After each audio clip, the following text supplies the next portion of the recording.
हर हर महादेव। देवों का देव महादेव जी के चरण में प्रणाम करती हूँ, मेरा प्रणाम स्वीकार हो।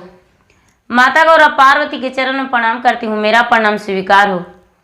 गणपति ललनमा के चरण में प्रणाम करती हूँ, मेरा प्रणाम स्वीकार हो। गुरु भाई बहना, मैं एक कथा सुनाने जा रही हूँ। इस कथा को पूरा सुनिए और रहस्य जानिए। हर हर महादेव, घर घर महादेव। गुरु भाई बहना, एक राजा थे। अपने राज में बड़े खुश थे और उनकी जो रानी थी वो भी बहुत सुंदर परम सुंदरी थी। राजा अपने जान से ज्यादा प्यार करते थे। राजा जो थे, राजा रानी के बिना कोई कार्य नहीं करते थे। उनका बिना अनुमति लिए कोई कार्य नहीं करते थे। राजा अपने रानी से बड़े खुश थे। गुरु भाई बहना, दोनों आपस में बड़े प्यार से रहते थे। लेकिन रहते रहते रानी गर्भवती हो गई। जब रानी गर्भवती हो गई तो राजा जो थे, राजा और ज्यादा रानी को प्यार करने लगे। लेकिन गुरु भाई बहना, उनके पास, राजा के पास एक मंत्री था। ओ मंत्री कोई और नहीं था, ओ रानी की प्रिय भाई था, अपना सगा भाई। दोनों एक ही साथ रहते थे, बहन के ससुराल में भाई। ओ भाई के मन में लालच आ गया और लालच आ जाने के बाद मन में सोचा कि लगता है मेरा बहन का वंश वारिस हो जाएगा तो इसका राज का उत्तराधिकार आ जाएगा, तो मुझे कुछ भी नहीं बनने वाला। क्यों ना मैं अपने बहन को लाल छल लगाकर और निकलवा दूं, मरवा दूं। गुरु भाई बहना राजा को बोले, राजा साहब, आपसे मैं कुछ बताना चाहता हूं, लेकिन बताने में भी मुझे बहुत दर्द होता है। क्या करूं, कहना भी पड़ेगा।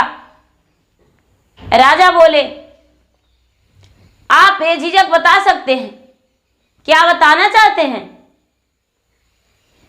क्या कहूं? सबसे पहले अपना जी जान बकस दीजिए। यदि आपको मैं कुछ भी कहूं और मुझे मार देंगे तो हम क्या करेंगे? राजा साहब बोले, नहीं, आप तो मेरे प्रिय मंत्री हैं और मेरे पत्नी का भाई हैं, भला हम आपको कैसे मार सकते हैं? ऐसा नहीं हो सकता है, हम आपको नहीं मारेंगे। मंत्री ने बोले, हे राजा साहब, आपकी जो पत्नी है उसे किसी से नाजायज संबंध है। ओ मंदिर के बहाने जाती है और किसी और से मिलती है, और उन्होंने मुझसे बोली है कि मेरा बच्चा जन्म लेगा तो जन्म लेते ही उसके साथ चले जाएंगे, राजा को त्याग कर देंगे। राजा साहब, आप में क्या कमी है जो मेरी बहन ऐसा सोचती है? गुरु भाई बहना, भरी सभा में मंत्री ने ऐसा राजा से बोला तो राजा कोई बात भी नहीं सोचे, नहीं समझे और नहीं अपने रानी से पूछने का कोशिश किए। चुपचाप रानी को आदेश दे दिए। जल्लाद को बोले, मंत्री को बोले कि ठीक है, जल्लाद को बोल दो मेरा रानी का कलेजा मुझे लाकर दे देगा और उसका वस्त्र भी मुझे चाहिए। गुरु भाई बहना,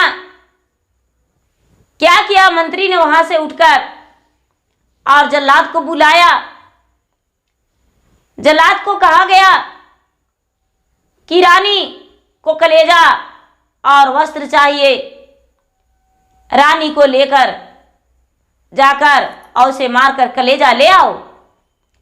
गुरु भाई बहना चारों जल्लाद ने रानी के पास गए और रानी के जाकर बोले, हे रानी साहब, चलिए, आप बहुत दिन महल में रह गए हैं, राजा साहब घुमाने को लिए बोले हैं, चलिए आज हम लोग आपको घुमाने ले जाएंगे। कहते हैं, रानी बेचारी, मैं तुम्हारे साथ कैसे जा सकता हूं और पैदल ही कैसे जा सकते हैं?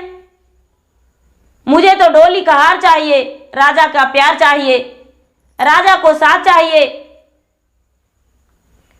जल्लाद बोले, आज राजा आपके साथ नहीं जाएंगे। रानी बोली, एक बार मैं राजा से मिल तो लूं।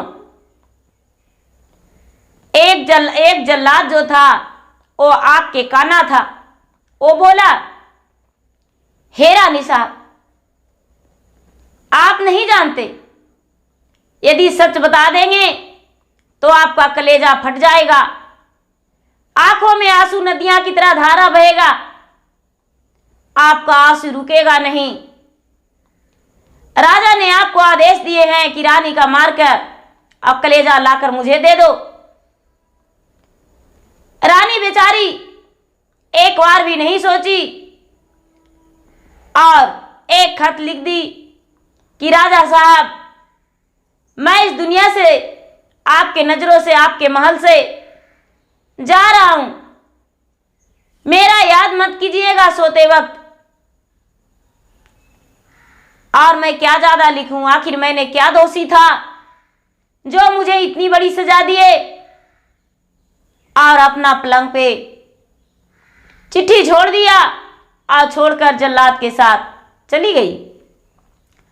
जल्लाद ने क्या किए कि रानी को हाथ पकड़ के चलने लगे, रानी को साथ रस्से लगा दिए और लेकर चलने लगे। चलते चलते चलते चलते चलते चलते घना घोर जंगल में लेकर चले गए। जब घना घोर जंगल में पहुंचे तो रानी गर्भवती थी। रानी सोचती है कि मेरा विवाह का 5वां वर्ष बीत गया था, बड़ी मुश्किलों के बाद मैंने अपना बच्चा को जन्म देने वाला था, लेकिन हे भगवान, हे ईश्वर, आपने मेरा कर्मों में क्या लिखा था, लेकिन मैं बच्चा को मुंह देख भी नहीं पाया और मेरा बच्चा धरती पर आने से पहले ही मेरा ओद्र में भी समाप्त हो जाएगा, ओद्र से बाहर भी नहीं आ पाएगा।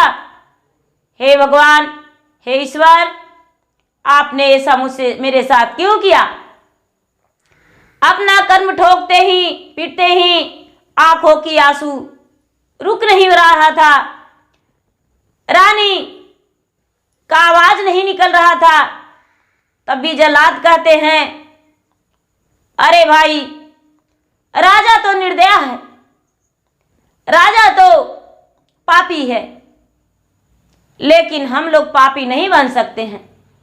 हम इस रानी को प्राण नहीं लेंगे, रानी को हम वन में छोड़ देंगे और रानी का प्राण नहीं लेंगे, क्योंकि रानी का प्राण लेने से 2 पाप लगेगा। रानी जो है गर्भवती है। दूसरा जल्लाद भी बोला, हाँ ये बात सही है, रानी का तन का गहना हम लोग मांग लेंगे और इनका वस्त्र मांग लेंगे और ले जाकर राजा को हम जिमा कर देंगे।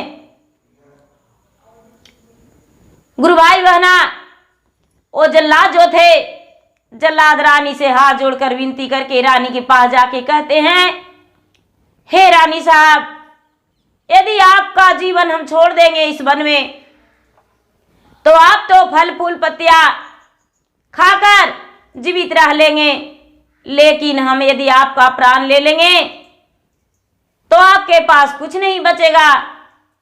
हे रानी साहब, हम लोग चाहते हैं कि आपका जीवित रहना आवश्यक है और हम आपका जीवित छोड़ देंगे।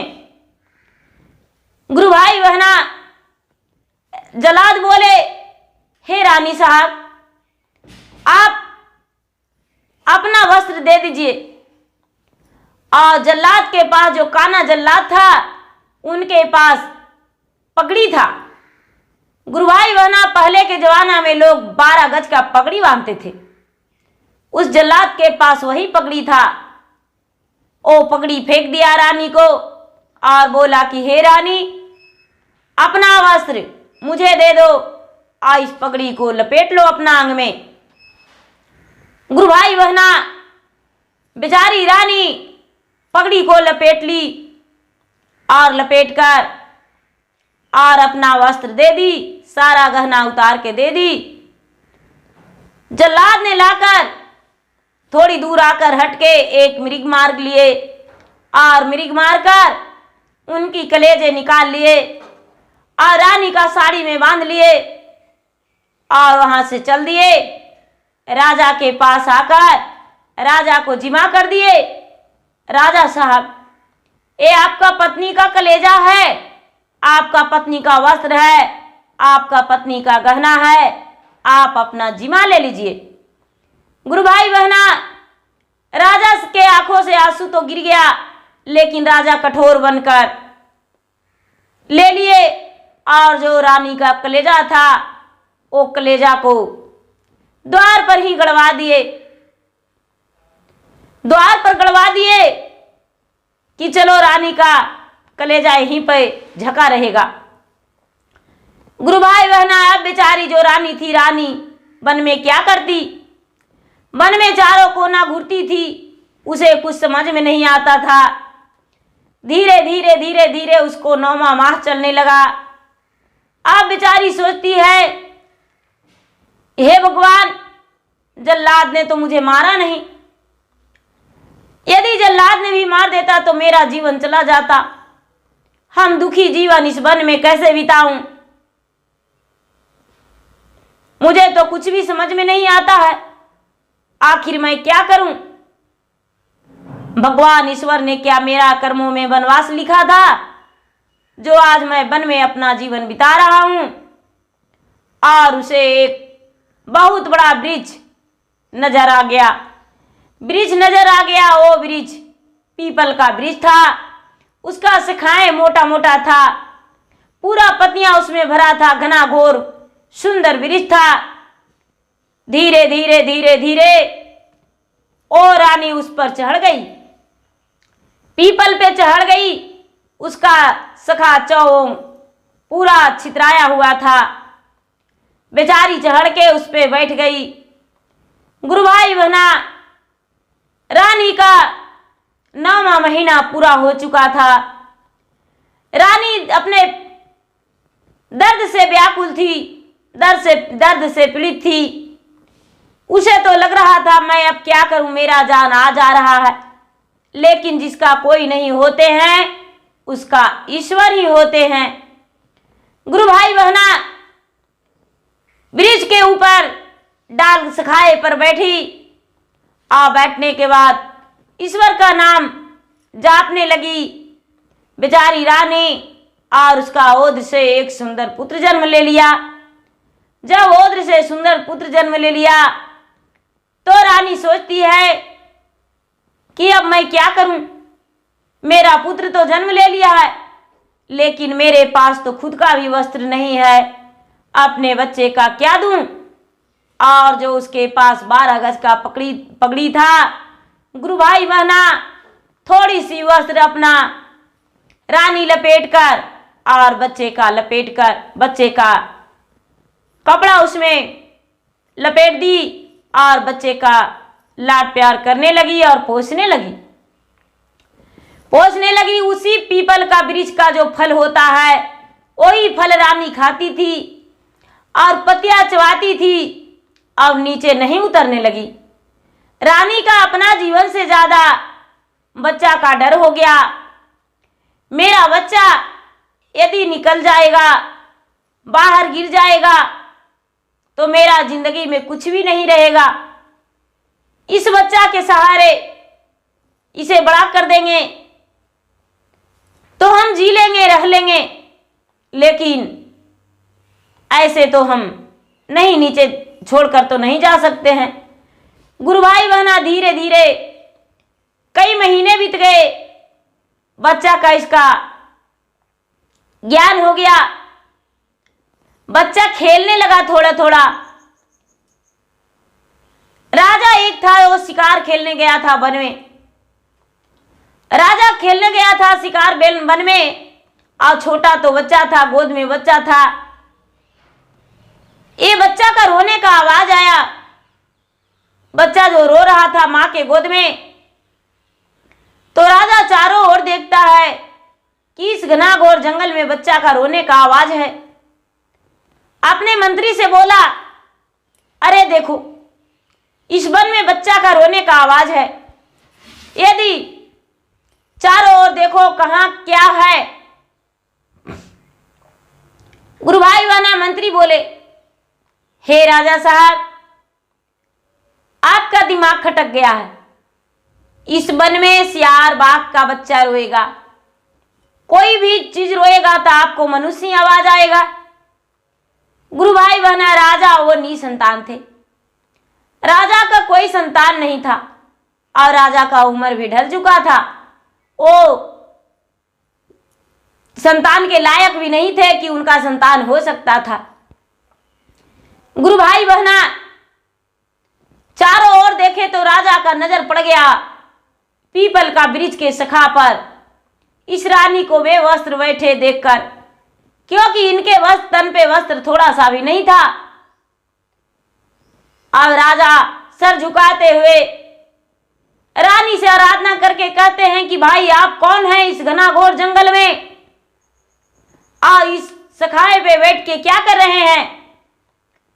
रानी कहती है, हे राजा साहब, मैं एक दुखियारिन हूं, मुझसे वो अच्छा तो एक भिखारिन होती है। मैं एक दुखियारिन हूं, और क्या कहूं, मेरा संसार में कोई नहीं। मैं अपने बच्चे के साथ इस पर्वत पे ब्रिज पे रह रहा हूं। राजा ने सबसे पहले अपना पगड़ी उतार के उसे फेंक दिए, और रानी को बोले, हे पुत्री, इस वस्त्र को अपना तन में लिपट लो, और तन में लिपट के और तुम जल्दी से नीचे आ जाओ। रानी ऊपर सखा से ही कहती है कि हे राजा साहब, आपका आसान मुझे नहीं चाहिए।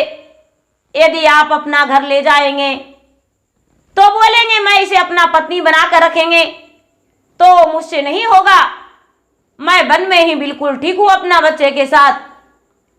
राजा कहते हैं, हे पुत्री, ऐसी अपराध तो मुझ पे डालो मत। ऐसे भी मैं निसंतान हूं, और मैं तुम्हें पुत्री मानकर अपना घर ले जाना चाहता हूं, मेरे साथ चलो। गुरु भाई बहना, ये जो राजा थे, राजा ने बड़े विनती किए रानी के साथ। बेचारी रानी ब्रिज से नीचे आकर और कहती है कि ठीक है महाराज, आपको साथ हम चलने को लिए तैयार हैं। राजा ने पुत्री मान के अपने घोड़े पर बैठा लिए और बच्चे को भी बैठा लिए, और लेकर अपना घर चले गए। अपना घर रानी को सारी बात बताए। रानी ने भी पुत्री मानकर इसे लाड प्यार देने लगी। गुरु भाई बहना, इसका जो पुत्र था वो बड़े चतुर और चालाक था, बड़ा बुद्धिजीवी था। राजा के पास जाने के बाद राजा साहब उसे पढ़ाई लिखाई भी शुरू कर दिए। गुरु भाई बहना, समय बीतता गया, समय बीतता गया, और बीतते बीतते बालक 12 वर्ष का हो गया। और 12 वर्ष के हो जाने के बाद ये जो राजा थे, इसके जो असली पिता थे बालक को, उस राजा के राज पे आक्रमण होने लगा। किसी राजा, कोई राजा चढ़ाई कर दिए। ये इनके पास जो मंत्री था, मंत्री दूसरे राजा से मिलकर इनके राज पे चढ़ाई कर दिए दखल करने को लिए। गुरु भाई बहना, ये राजा जो थे जिनके पास ये रानी आई थी, और राजा इनके जो पति थे आज जिनके पास आई थी पिता मान के, दोनों में घनी मित्रता था। राजा को इस बात को पता चला कि मेरे मित्र के राज में आक्रमण हो गया है और उनके राज में लड़ाई लड़ने के लिए तैयार हो गए। ये बालक बोला हम भी चलेंगे साथ में, लेकिन इसकी मां तो जानती थी कि वो राजा मेरे पति हैं। राजा अपने रानी सुहाग अपने बचाने के लिए अपने पुत्र को कहती है कि बेटा लड़ाई लड़ना, अच्छा से लड़ना, अपना जान बचा लेना। वो बड़े नेक दिल के राजा हैं। जा पुत्र लड़ाई लड़ लो। गुरु भाई बहना, ये जो बालक था वो चला गया लड़ाई के लिए राजा के साथ। अब वो राजा के साथ चले गए, लड़ाई लड़ने लगे। लड़ाई लड़ते लड़ते लड़ते लड़ते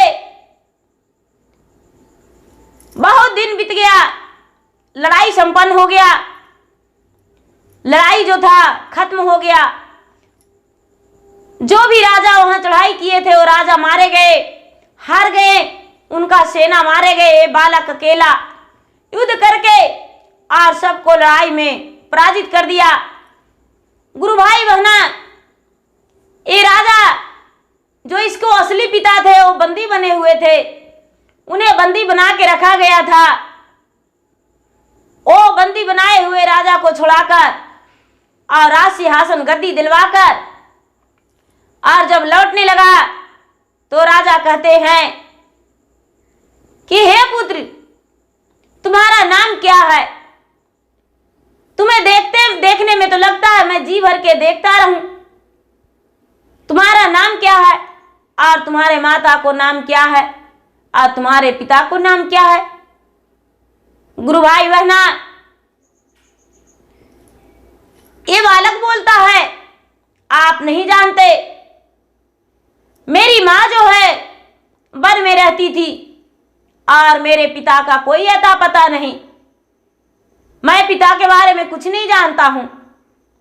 इन्होंने मेरे मां को अपने घर ले जाकर रखे हैं और मेरे मां के साथ अपना पुत्री मान के रख रहे हैं। गुरु भाई बहना और राजा से मिलकर कहते हैं कि हे राजन, ये जो पुत्र है आपके साथ ये बालक है, ये बालक को मैं अपना घर मंत्री बना के रखना चाहता हूं, सेनापति बना के रखना चाहता हूं।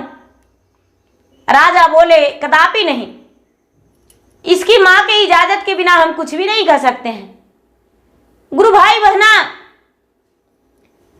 ये राजा इस बालक को लेकर अपना घर लौट आए। उनका जो बालक का असली पिता थे उन्हें छोड़कर अपना घर चलाए मां के पास। और मां के बाद सारी बातें बताने के बाद मां जब तक युद्ध पूरा नहीं हुआ, मां देवी मंदिर में, शंकर जी के मंदिर में पूजा पाठ करते रही, जाप करते रही, भगवान से प्रार्थना करते रही कि मेरा पुत्र का एक बाल भी बाका नहीं होवे। हे माता रानी, हे शंकर भगवान, मेरे पुत्र का शरीर का अमर करके रखिए, मेरे पुत्र का कोई प्रकार का कोई कष्ट नहीं आवे। गुरु भाई बहना, माता का पूजा समाप्त होते ही बालक उनका बेटा लौट आया। राजा ने जब सारी बातें बताए, रानी कहती है कि राजा साहब आप नहीं जानते, सूरज झुक सकता है, चांद झुक सकता है, लेकिन हम अपने पुत्र को उस राजा के पास नहीं जाने देंगे, क्योंकि उसी राजा जो है मेरा पति हैं और मुझे अपना घर से निकाल दिए थे और मुझे कलेजा निकाल के मांगे थे अपने जल्लाद से। जल्लाद ने मुझ पे अपना कृपा करके और छोड़ दिया था, अपना पगड़ी देकर मुझे वन में छोड़ दिया था और जल्लाद लौट गया था। पिताजी मैं उनके पास कभी नहीं जा सकता हूं। गुरु भाई बहना, कुछ दिन बाद वही राजा इस राजा के पास आए इस बालक के लिए कि मैं अपनी मंत्री या सेनापति बनाकर रखेंगे। जैसा ही राजा अपने द्वार पे इसके द्वार पे आए और घोड़ा बांधकर खड़े हुए रानी पे नजर पड़ गया। राजा ने सर झुकाकर और सोचते हैं कि अरे मैं किस करमचल्ली के द्वार पे आ गया हूं। ये बच्चा कहता है कि मैं उन्हीं का माता उन्हीं का पुत्र हूं। रानी से राजा कहते हैं कि तूने जीवित कैसे है? मैंने तो तुम्हें मारने का इजाजत दिया था। रानी बोली जिसका ईश्वर नहीं मारते हैं उसे कोई नहीं मारता है, भला हम कैसे मर सकते हैं? राजा ने अपना सर झुकाते हुए रानी से क्षमा मांगे और राजा से बोले, राजा से जिनके पास पुत्री बन के रह रही थी, हे राजा साहब मेरे पत्नी को जाने दीजिए। लेकिन गुरु भाई बहना, पत्नी जाने से इनकार कर गई। राजा सीधे मुंह लेकर अपना नगर लौट गए और बेचारी रानी बिना पति के अपने पुत्र के साथ उसी राजा के पास जिसके पिता मानी थी उन्हीं के साथ रहने लगी और पूरा जिंदगी बिताई उन्हीं के साथ। गुरु भाई बहना, जिसका ईश्वर नहीं मारते उसका कोई मारने वाला नहीं। गुरु भाई बहना, मन से विश्वास करने पर ईश्वर सदैव किसी रूप से न किसी रूप से खड़े हो जाते हैं। भगवान स्वयं अपने नहीं प्रकट होते हैं, लेकिन किसी को भी सहारा के लिए सामने भेज देते हैं। रानी तो बड़ी मुसीबतों में थी। राजा ने जल्लाद को मारने को लिए उसे दे दिए कलेजा निकालने के लिए, लेकिन जल्लाद उसने उन्हें नहीं मारा। गुरु भाई बहना, एक राजा गए जो रानी का ठिकाना दे दिए, पिता बन गए, बच्चे का परिवार बन गए और बच्चे का राजपाट भी मिल गया, धन संपत्ति भी मिल गया, रानी का राजमहल भी मिल गया।